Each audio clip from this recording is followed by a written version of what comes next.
أعوذ بالله من الشيطان الرجيم. بسم الله الرحمن الرحيم. بسم الله الرحمن الرحيم. ألف لام را، تلك آيات الكتاب وقرآن مبين. ربما يود الذين كفروا لو كانوا مسلمين، ذرهم يأكلوا ويتمتعوا ويلههم الأمل فسوف يعلمون. وما أهلكنا من قرية إلا ولها كتاب معلوم، ما تسبق من أمة أجلها وما يستأخرون. وقالوا يا أيها الذي نزل عليه الذكر إنك لمجنون، لو ما تأتينا بالملائكة إن كنت من الصادقين. ما ننزل الملائكة إلا بالحق وما كانوا إذا منظرين. إنا نحن نزلنا الذكر وإنا له لحافظون. ولقد أرسلنا من قبلك في شيع الأولين، وما يأتيهم من رسول إلا كانوا به يستهزئون. كذلك نسلكه في قلوب المجرمين، لا يؤمنون به وقد خلت سنة الأولين. ولو فتحنا عليهم بابا من السماء فظلوا فيه يعرجون لقالوا إنما سكرت أبصارنا بل نحن قوم مسحورون. ولقد جعلنا في السماء بروجا وزيناها للناظرين وحفظناها من كل شيطان رجيم إلا من استرق السمع فأتبعه شهاب مبين. والأرض مددناها وألقينا فيها رواسي وأنبتنا فيها من كل شيء موزون. وجعلنا لكم فيها معايش ومن لستم له برازقين. وإن من شيء إلا عندنا خزائنه وما ننزله إلا بقدر معلوم. وأرسلنا الرياح لواقح فأنزلنا من السماء ماء فأسقيناكموه وما أنتم له بخازنين. وإنا لنحن نحيي ونميت ونحن الوارثون. ولقد علمنا المستقدمين منكم ولقد علمنا المستأخرين. وإن ربك هو يحشرهم إنه حكيم عليم. ولقد خلقنا الإنسان من صلصال من حمأ مسنون. والجان خلقناه من قبل من نار السموم. وإذ قال ربك للملائكة إني خالق بشرا من صلصال من حماء مسنون. فإذا سويته ونفخت فيه من روحي فقعوا له ساجدين فسجد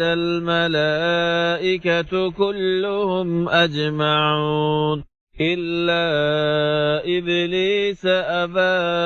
أن يكون مع الساجدين قال يا إبليس ما لك ألا تكون مع الساجدين قال لم أكن لأسجد لبشر خلقته من صلصال من حمأ مسنون قال فاخرج منها فإنك رجيم وإن عليك اللعنة إلى يوم الدين قال رب فأنظرني إلى يوم يبعثون قال فإنك من المنظرين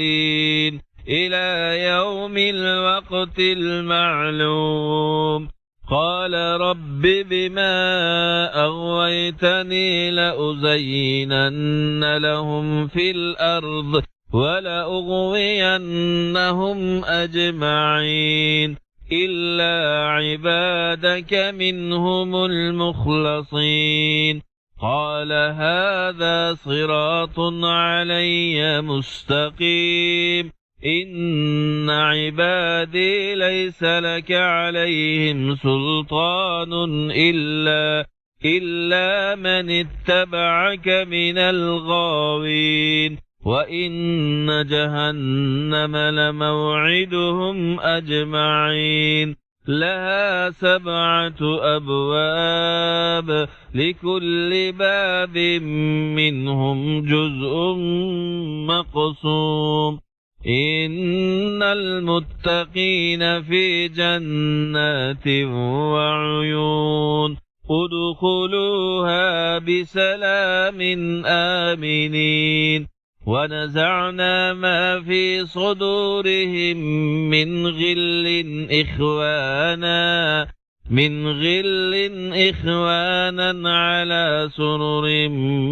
متقابلين لا يمسهم فيها نصب وما هم منها بمخرجين نبئ عبادي أني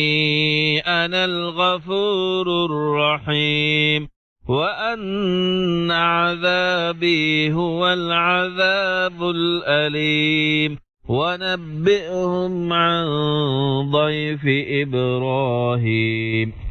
إذ دخلوا عليه فقالوا سلاما قال إنا منكم وجلون قالوا لا توجل إنا نبشرك بغلام عليم قال أبشرتموني على أن مسني الكبر فبم تبشرون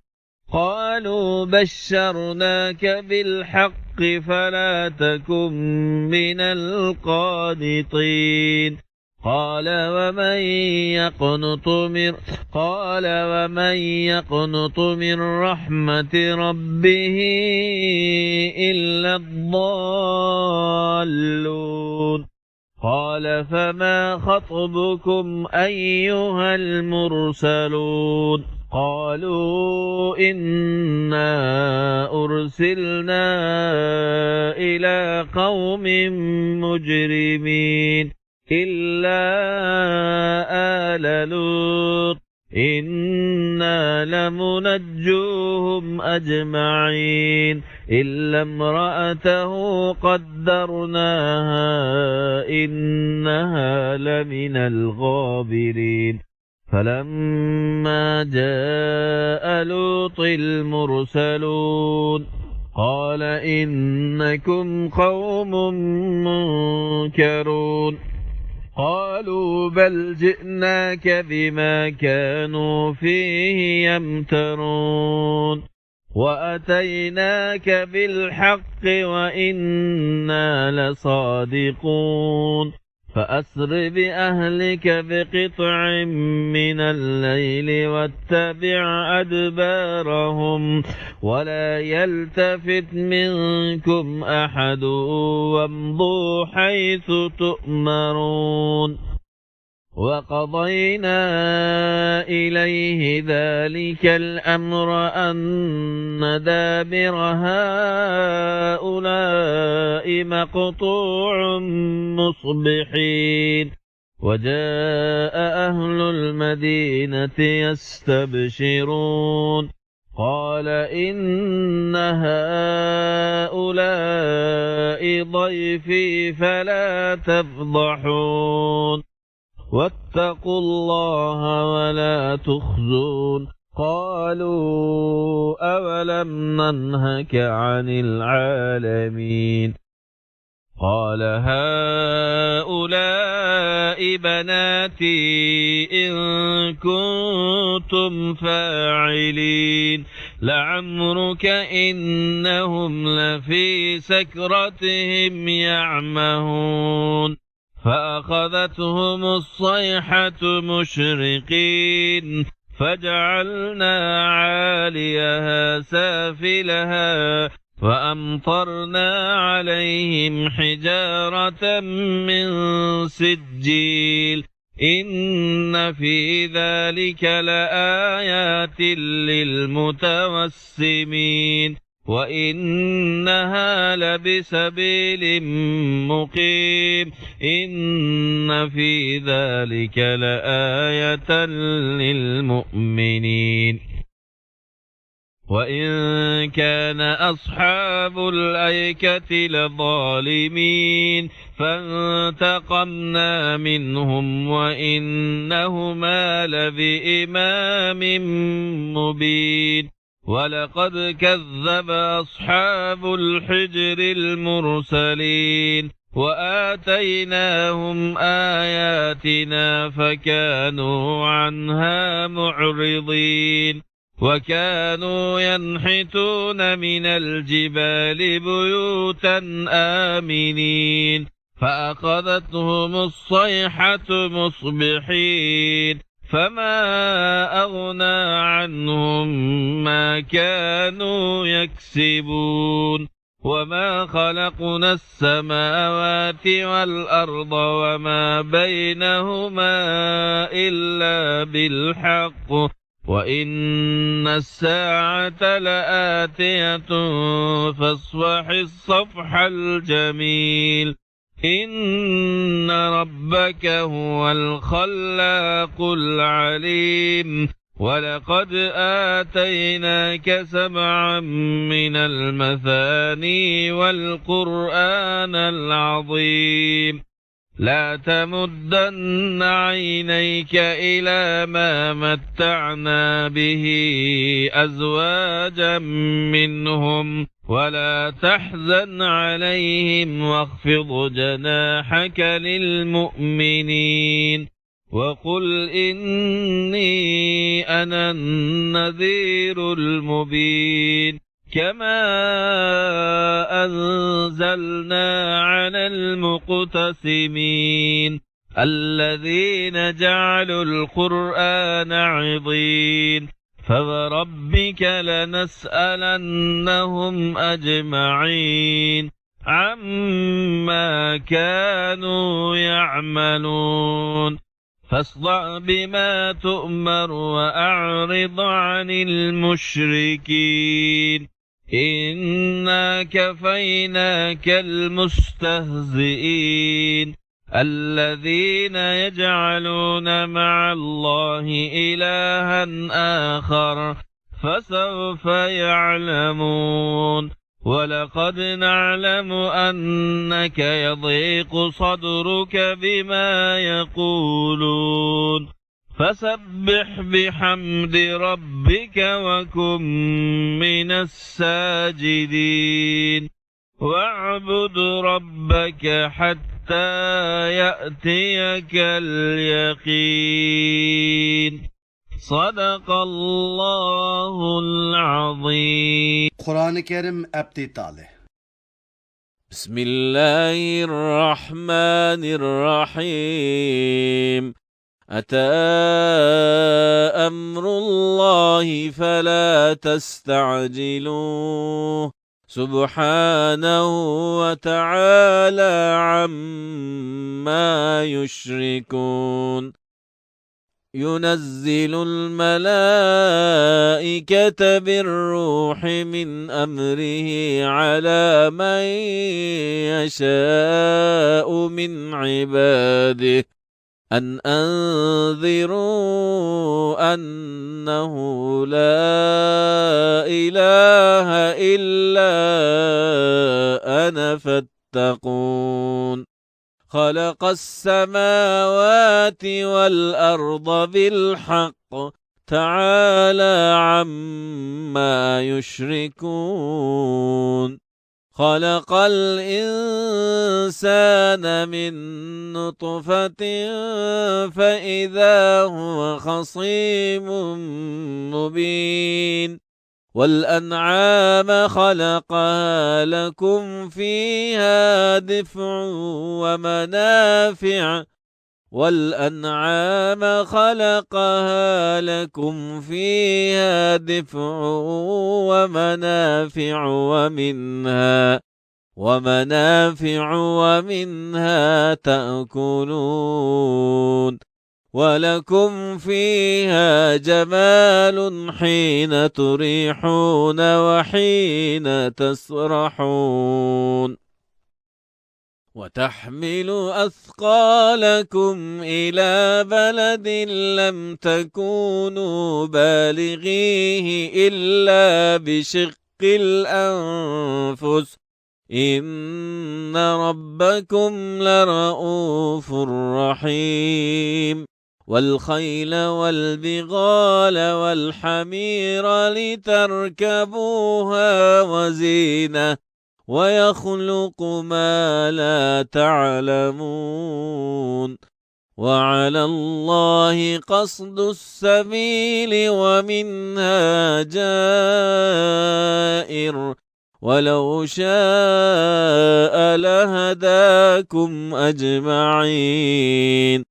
هو الذي أنزل من السماء ماء لكم منه شراب ومنه شجر فيه تسيمون ينبت لكم به الزرع والزيتون والنخيل والأعناب ومن كل الثمرات إن في ذلك لآية لقوم يتفكرون وسخر لكم الليل والنهار والشمس والقمر والنجوم مسخرات بأمره إن في ذلك لآيات لقوم يعقلون وما ذرأكم في الأرض مختلفا ألوانه إن في ذلك لآية لقوم يذكرون وهو الذي سخر البحر لتأكلوا منه لحما طريا وتستخرجوا منه حلية تلبسونها وترى الفلك مواخر فيه ولتبتغوا من فضله ولعلكم تشكرون وألقى في الأرض رواسي أن تميد بكم وأنهارا وسبلا لعلكم تهتدون وعلامات وبالنجم هم يهتدون أفمن يخلق كمن لا يخلق أفلا تذكرون وإن تعدوا نعمة الله لا تحصوها إن الله لغفور رحيم والله يعلم ما تسرون وما تعلنون والذين يدعون من دون الله لا يخلقون شيئا وهم يخلقون أموات غير أحياء وما يشعرون أيان يبعثون إلهكم إله واحد فالذين لا يؤمنون بالآخرة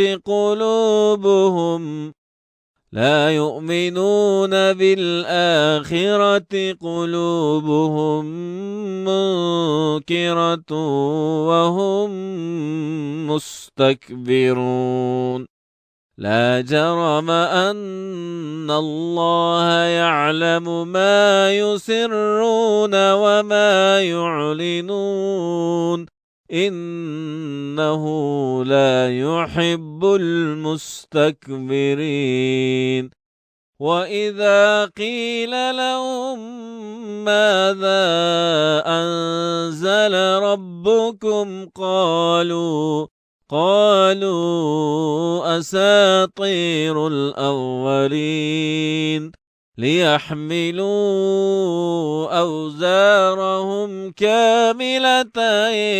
يوم القيامة ومن أوزار الذين يضلونهم بغير علم ألا ساء ما يزرون قد مكر الذين من قبلهم فأتى الله بنيانهم من القواعد فخر عليهم السقف من فوقهم وأتاهم العذاب من حيث لا يشعرون ثم يوم القيامة يخزيهم ويقول أين شركائي الذين كنتم تشاقون فيهم قال الذين أوتوا العلم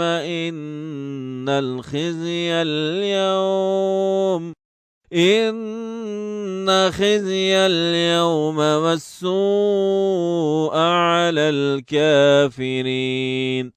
الذين تتوفاهم الملائكة ظالمي أنفسهم فألقوا السلم ما كنا نعمل من سوء بلى إن الله عليم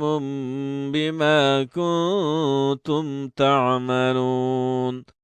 فادخلوا أبواب جهنم خالدين فيها فلبئس مثوى المتكبرين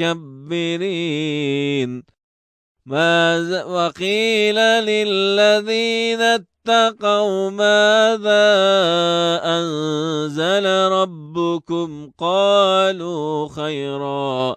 للذين أحسنوا في هذه الدنيا حسنة ولدار الآخرة خير ولنعم دار المتقين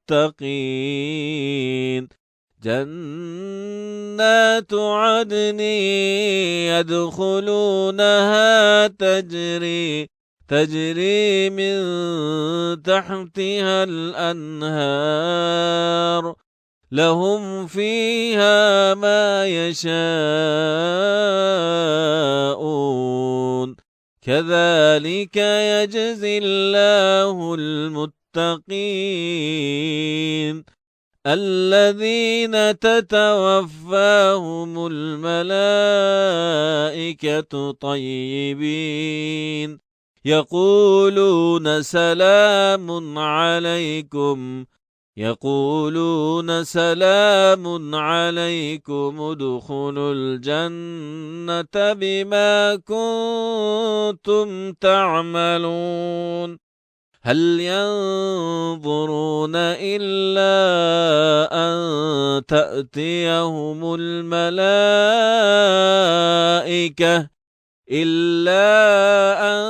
تأتيهم الملائكة أو يأتي أمر ربك كذلك فعل الذين من قبلهم وما ظلمهم الله ولكن كانوا أنفسهم يظلمون فأصابهم سيئات ما عملوا وحاق بهم ما كانوا به يستهزئون وقال الذين أشركوا لو شاء الله ما عبدنا من دونه من شيء نحن ولا آباؤنا ولا حرمنا من دونه من شيء كذلك فعل الذين من قبلهم فهل على الرسل إلا البلاغ المبين ولقد بعثنا في كل أمة رسولا أن اعبدوا الله واجتنبوا الطاغوت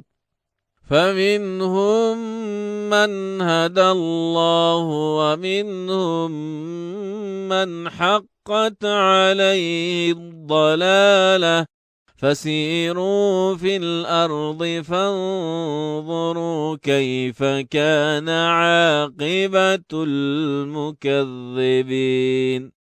إن تحرص على هداهم فإن الله لا يهدي من يضل وما لهم من ناصرين وأقسموا بالله جهد أيمانهم لا يبعث الله من يموت بلى وعدا عليه حقا ولكن أكثر الناس لا يعلمون ليبين لهم الذي يختلفون فيه وليعلم الذين كفروا أنهم كانوا كاذبين إنما قولنا لشيء إذا أردناه أن نقول له كن فيكون والذين هاجروا في الله من بعد ما ظلموا لنبوئنهم في الدنيا حسنة ولأجر الآخرة أكبر لو كانوا يعلمون الذين صبروا وعلى ربهم يتوكلون وما أرسلنا من قبلك إلا رجالا نوحي إليهم فاسألوا أهل الذكر إن كنتم لا تعلمون بالبينات والزبر وأنزلنا إليك الذكر لتبين للناس ما نزل إليهم ولعلهم يتفكرون أفأمن الذين مكروا السيئات أن يخسف الله بهم الأرض أو يأتيهم العذاب من حيث لا يشعرون أو يأخذهم في تقلبهم فما هم بمعجزين أو يأخذهم على تخوف فإن ربكم لرؤوف رحيم أولم يروا إلى ما خلق الله من شيء يتفيأ ظلاله عن اليمين والشمائل سجدا لله وهم داخرون ولله يسجد ما في السماوات وما في الأرض من دابة والملائكة وهم لا يستكبرون يخافون ربهم من فوقهم ويفعلون ما يؤمرون وقال الله لا تتخذوا إلهين اثنين إنما هو إله واحد فإياي فارهبون وله ما في السماوات والأرض وله الدين واصبا أفغير الله تتقون وما بكم من نعمة فمن الله ثم إذا مسكم الضر فإليه تجأرون ثم إذا كشف الضر عنكم إذا فريق منكم بربهم يشركون ليكفروا بما آتيناهم فتمتعوا فسوف تعلمون ويجعلون لما لا يعلمون نصيبا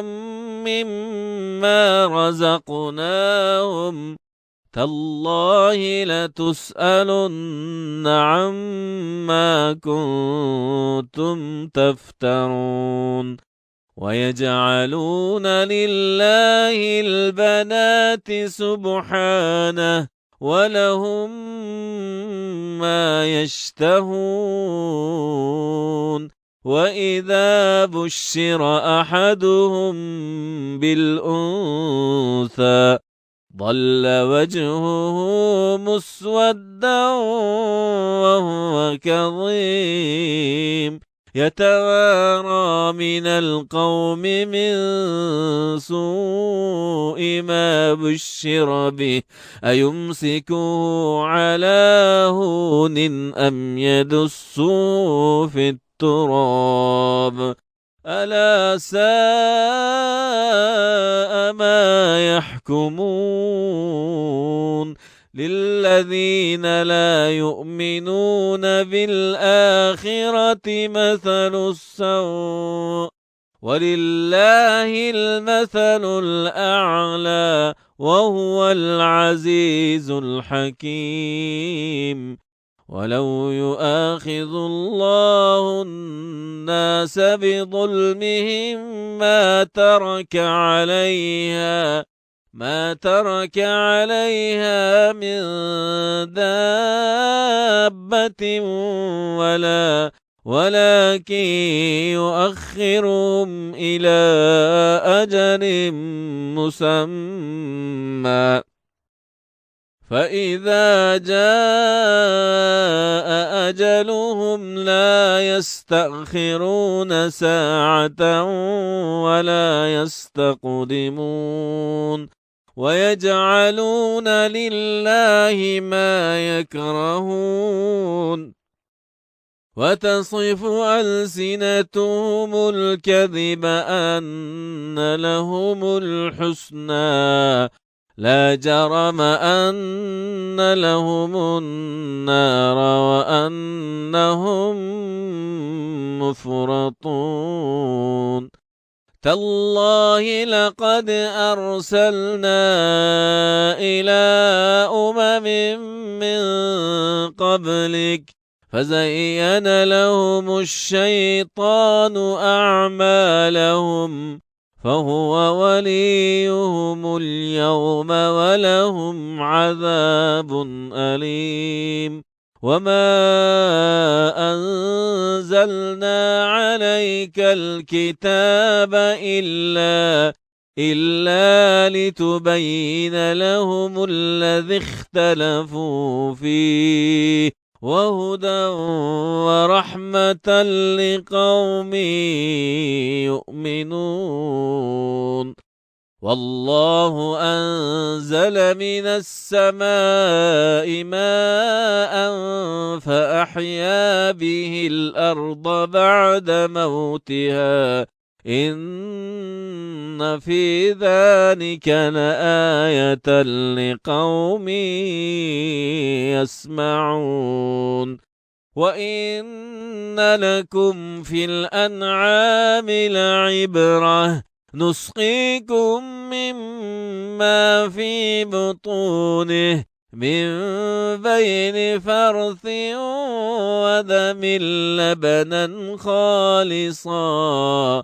ودم لبنا خالصا سائغا للشاربين ومن ثمرات النخيل والأعناب تتخذون منه سكرا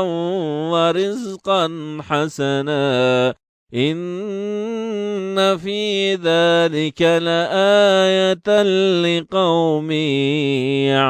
يعقلون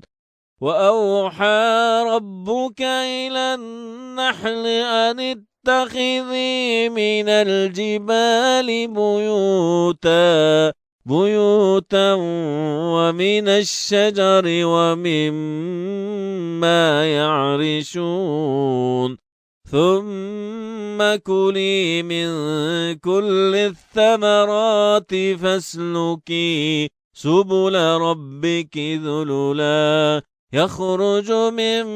بطونها شراب مختلف ألوانه فيه شفاء للناس إن في ذلك لآية لقوم يتفكرون والله خلقكم ثم يتوفاكم ومنكم من يرد إلى أرذل العمر لكي لا يعلم بعد علم شيئا إن الله عليم قدير والله فضل بعضكم على بعض في الرزق فما الذين فضلوا براد رزقهم على ما ملكت أيمانهم فهم فيه سواء أفبنعمة الله يجحدون والله جعل لكم من أنفسكم أزواجا وجعل لكم من أزواجكم بنين وحفظة ورزقكم من الطيبات أفبالباطل يؤمنون وبنعمة الله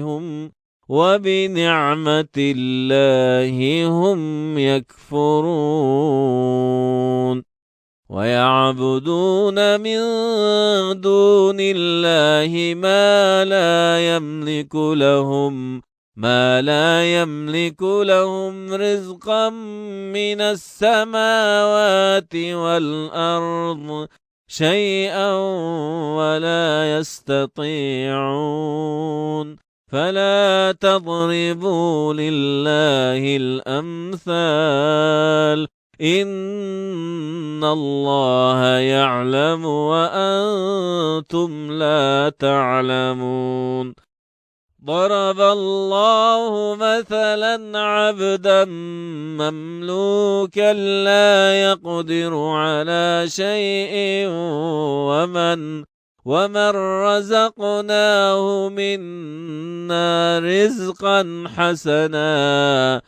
ومن رزقناه منا رزقا حسنا فهو ينفق منه سرا وجهرا هل يستوون الحمد لله بل أكثرهم لا يعلمون وضرب الله مثلا رجلين أحدهما أبكم لا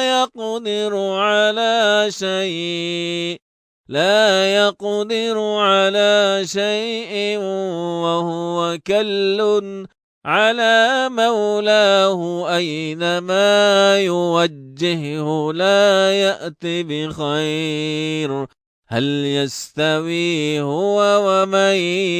يأمر بالعدل وهو على صراط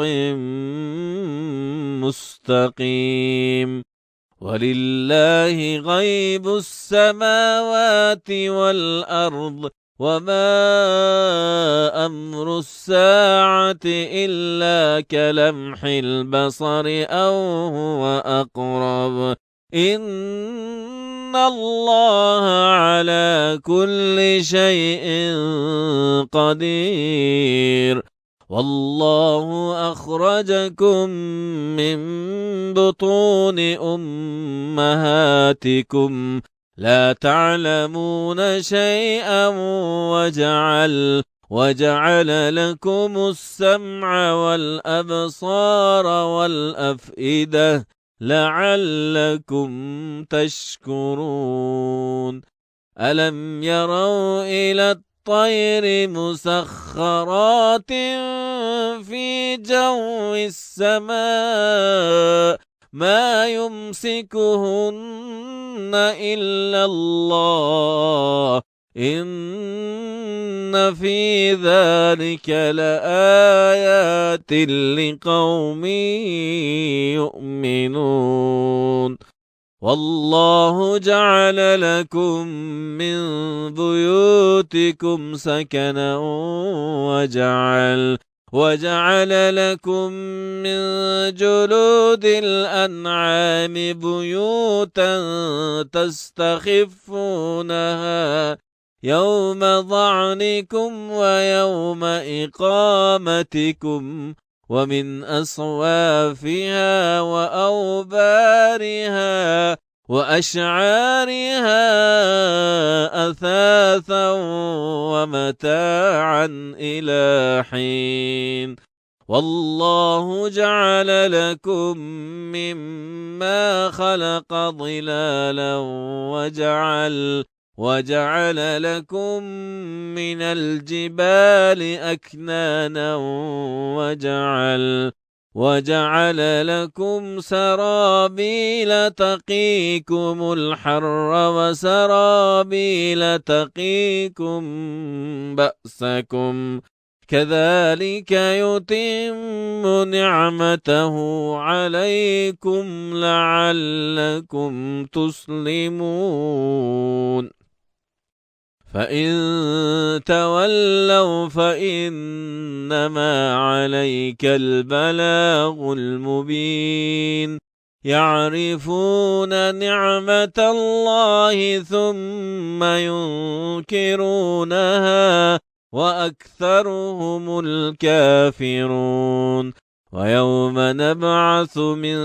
كل أمة شهيدا ثم لا يؤذن للذين كفروا ولا هم يستعتبون وإذا رأى الذين ظلموا العذاب فلا يخفف عنهم ولا هم ينظرون وإذا رأى الذين أشركوا شركاءهم قالوا ربنا هؤلاء شركاؤنا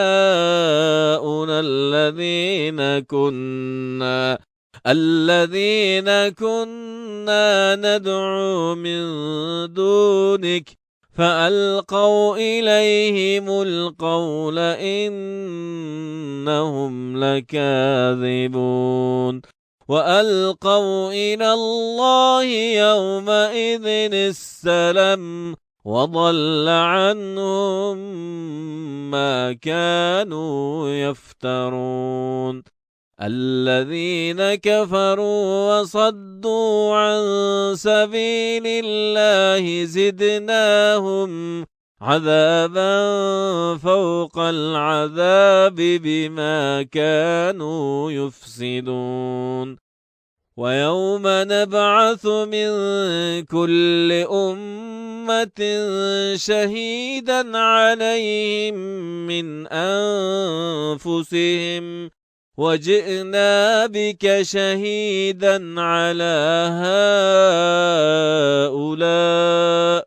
ونزلنا عليك الكتاب تبيانا لكل شيء وهدى ورحمة وبشرى للمسلمين إن الله يأمر بالعدل والإحسان وإيتاء ذي القربى وينهى عن الفحشاء والمنكر والبغي يعظكم لعلكم تذكرون وأوفوا بعهد الله إذا عاهدتم ولا تنقضوا الأيمان بعد توكيدها وقد جعلتم الله عليكم كفيلا إن الله يعلم ما تفعلون ولا تكونوا كالتي نقضت غزلها من بعد قوة أنكاثا تتخذون أيمانكم دخلا بينكم أن تكون أمة هي أربى من أمة إنما يبلوكم الله به وليبينن لكم يوم القيامة ما كنتم فيه تختلفون ولو شاء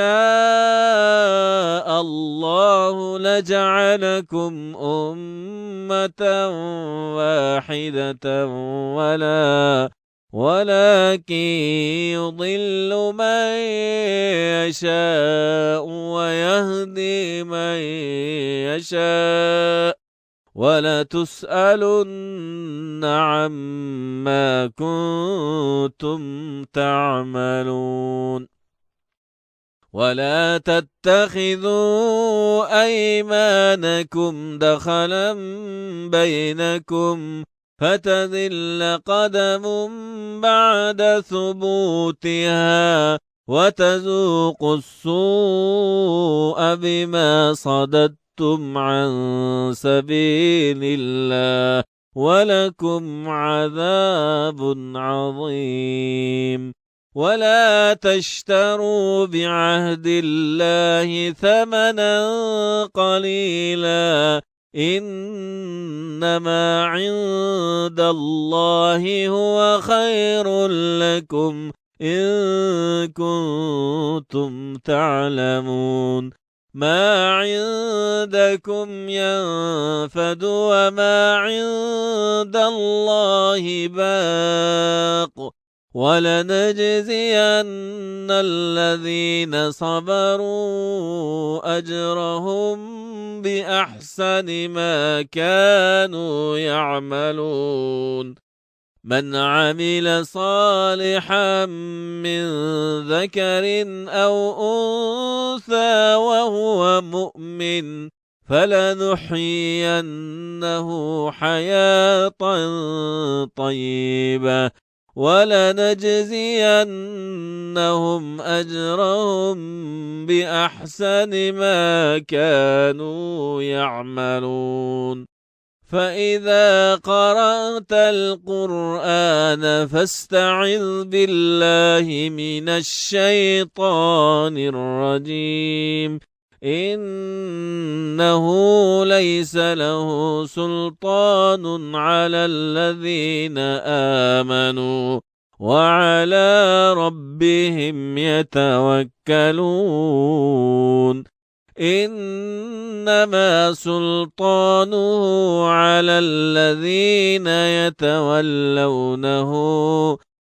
والذين هم به مشركون وإذا بدلنا آية مكان آية والله أعلم بما ينزل قالوا إنما أنت مفتر بل أكثرهم لا يعلمون قل نزله روح القدس من ربك بالحق ليثبت الذين آمنوا وهدى وبشرى للمسلمين ولقد نعلم أنهم يقولون إنما يعلمه بشر لسان الذي يلحدون إليه أعجمي وهذا لسان عربي مبين إن الذين لا يؤمنون بآيات الله لا يهديهم الله ولهم عذاب أليم إنما يفتري الكذب الذين لا يؤمنون بآيات الله وأولئك هم الكاذبون من كفر بالله من بعد إيمانه إلا من أكره وقلبه مطمئن بالإيمان ولكن من شرح بالكفر صدرا فعليهم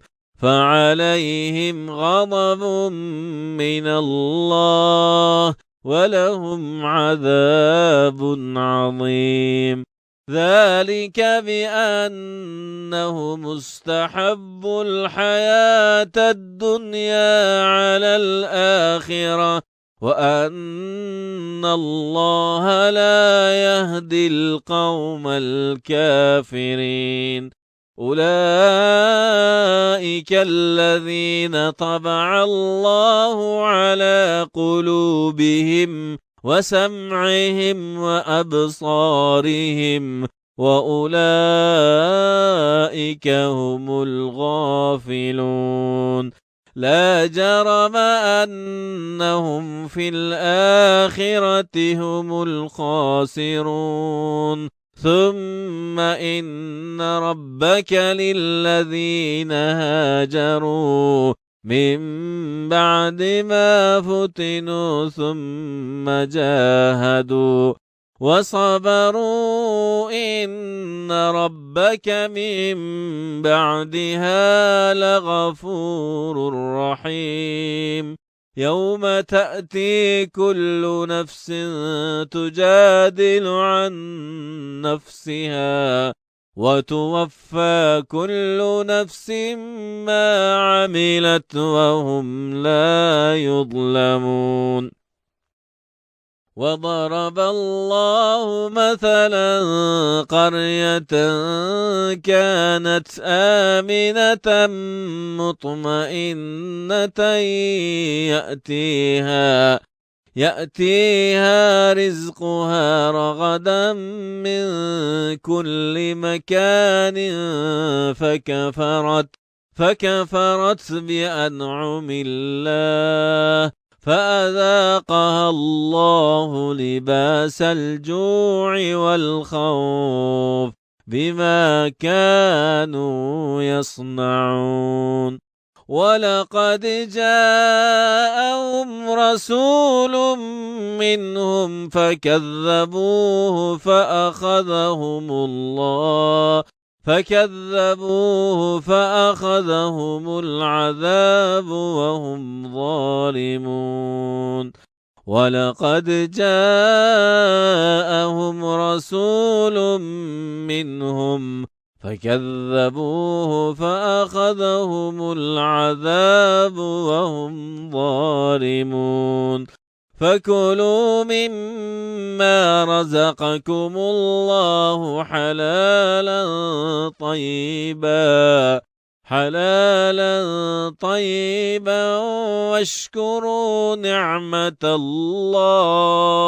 واشكروا نعمة الله إن كنتم إياه تعبدون إنما حرم عليكم الميتة والدم ولحم الخنزير وما أهل لغير الله به فمن اضطر غير باغ ولا عاد فإن الله غفور رحيم ولا تقولوا لما تصف ألسنتهم الكذب هذا حلال وهذا حرام لتفتروا على الله الكذب إن الذين يفترون على الله الكذب لا يفلحون متاع قليل ولهم عذاب أليم وعلى الذين هادوا حرمنا ما قصصنا عليك من قبل وما ظلمناهم ولكن كانوا أنفسهم يظلمون ثم إن ربك للذين عملوا السوء بجهالة ثم تابوا من بعد ذلك وأصلحوا إن ربك من بعدها لغفور رحيم إن إبراهيم كان أمة قانتا لله حنيفا ولم يك من المشركين شاكرا لأنعمه اجتباه وهداه إلى صراط مستقيم وآتيناه في الدنيا حسنة وإنه في الآخرة لمن الصالحين ثم أوحينا إليك أن اتبع ملة إبراهيم حنيفا وما كان من المشركين إنما جعل السبت على الذين اختلفوا فيه وإن ربك ليحكم بينهم يوم القيامة فيما كانوا فيه يختلفون ادع إلى سبيل ربك بالحكمة والموعظة الحسنة وجادلهم بالتي هي أحسن إن ربك هو أعلم بمن ضل عن سبيله وهو أعلم بالمهتدين وإن عاقبتم فعاقبوا بمثل ما عوقبتم به ولئن صبرتم لهو خير للصابرين واصبر وما صبرك إلا بالله ولا تحزن عليهم ولا تك في ضيق مما يمكرون إن الله مع الذين اتقوا والذين هم محسنون